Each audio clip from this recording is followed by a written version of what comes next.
Ngayong umaga, taimtim tayong manalangin. Sa ngalan ng Ama, at ng Anak, at ng Espiritu Santo. Amen. Mahal kong Panginoon, pinupuri at pinasasalamatan kita para sa biyaya ng bagong umagang ito.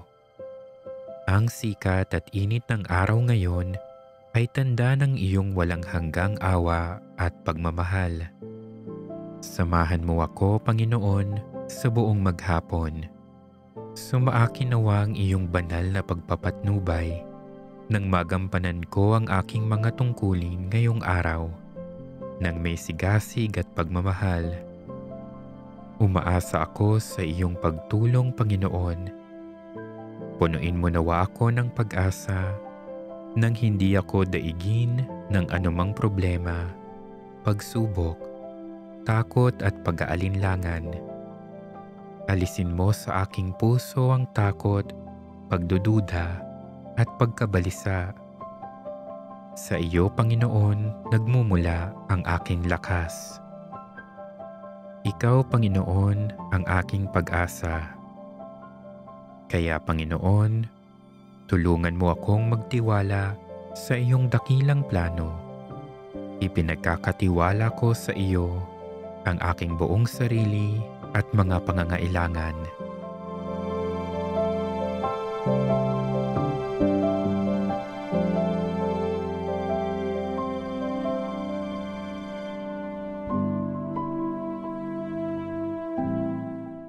Panginoon, ipadala mo ang iyong banal na espiritu nang mapuno ako ng pag-asa at kabutihan ngayong araw.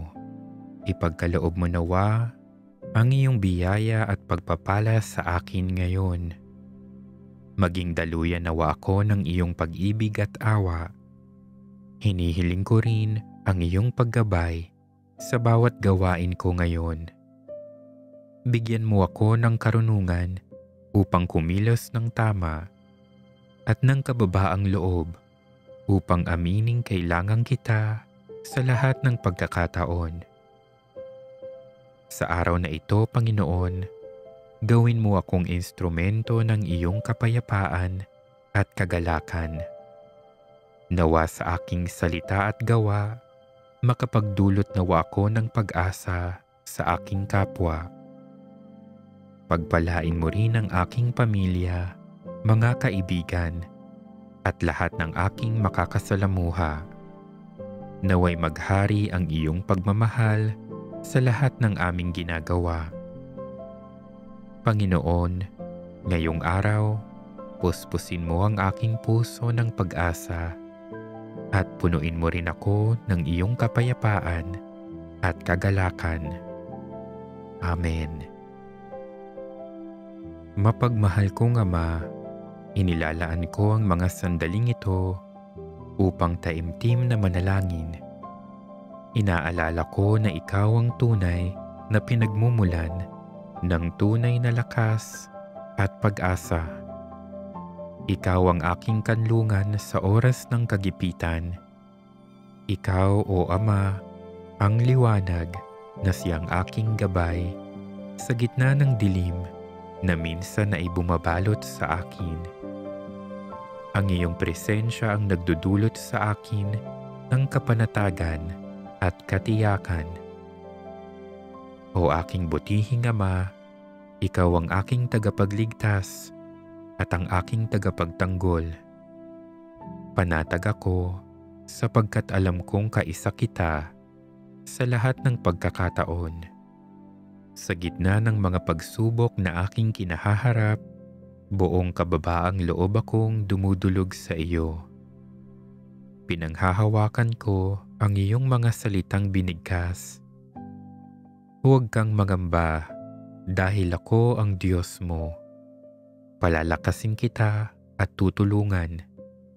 Iingatan kita sa pamamagitan ng aking kapangyarihan na siya ring makapagliligtas sa iyo. Panginoon, kumakapit ako sa mga salitang ito na isang paalala na ang iyong presensya ay higit na makapangyarihan kaysa anumang problemang maaaring kaharapin ko. Panatag akong walang problemang makahihigit sa iyong kapangyarihan. Sa mga panahong dinadaig ako ng pag-aalinlangan at takot, paulit-ulit kong binabanggit ang mga salitang, "Ang lahat ay magagawa ko sa pamamagitan ni Kristo na nagbibigay lakas sa akin." O aking makapangyarihang Ama, ang iyong lakas ang nagbibigay sa akin ng pag-asa upang makayanan ang aking aba at mahirap na kalagayan. Ikaw ang dahilan kung bakit kaya kong malampasan ang mga hadlang na hindi malalampasan. Ikaw ang pinagmumulan ng aking lakas ng loob. O aking Ama, nakararanas ako ng kalituhan at kawalang katiyakan, kaya bumabaling ako sa iyong dakilang karunungan. Hindi ko man lubos na maunawaan ang lahat, nais kong magtiwala sa iyo tulad ng iyong paalala. Magtiwala ka ng buong puso sa Panginoon at huwag kang manalig sa iyong sariling karunungan. Alalahanin mo ang Panginoon sa lahat ng iyong ginagawa at ituturo niya sa iyo ang tamang landas. Ikaw, Ama, ang nakaalam ng daan kapag ako ay nawawala o naliligaw. Nagtitiwala ako na ang iyong mga plano para sa akin ay mabuti at pinapatnubayan mo ako sa landas tungo sa iyo. Aking Ama, may mga panahon na nawawalan ako ng lakas at pag-asa. Nagiging balisa ako. Mulit-muli mong ipaalala sa akin ang iyong pangakong mananatili ka sa aking piling. Ipadama mo sa akin ang iyong pagmamahal at pagkalinga. Samahan at damayan mo ako sa lahat ng pagkakataon. Pawiin mo nawa ang hirap na aking dinaranas. Ipinagkakatiwala ko sa iyo ang lahat ng aking mga takot, pangamba, pag-aalinlangan, at lahat ng bumabagabag sa aking puso't isip. Punuin mo nawa ng kapayapaan, kapanatagan, at kaginhawahan ang aking pagkatao.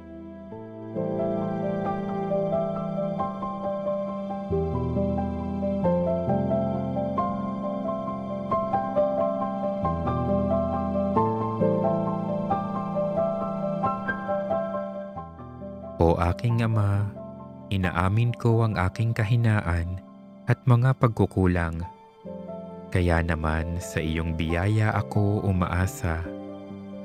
Ikaw nawang magpuno sa aking mga kakulangan.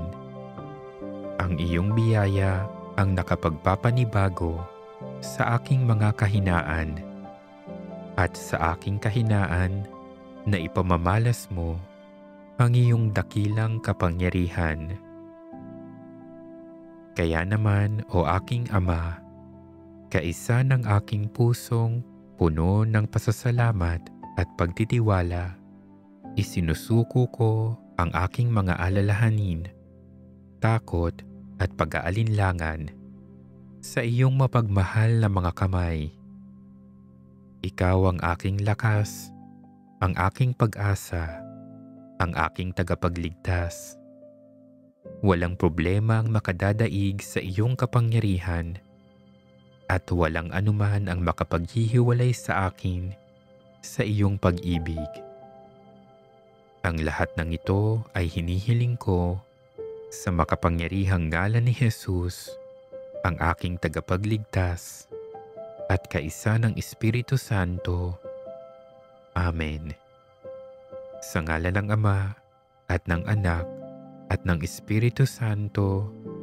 Amen.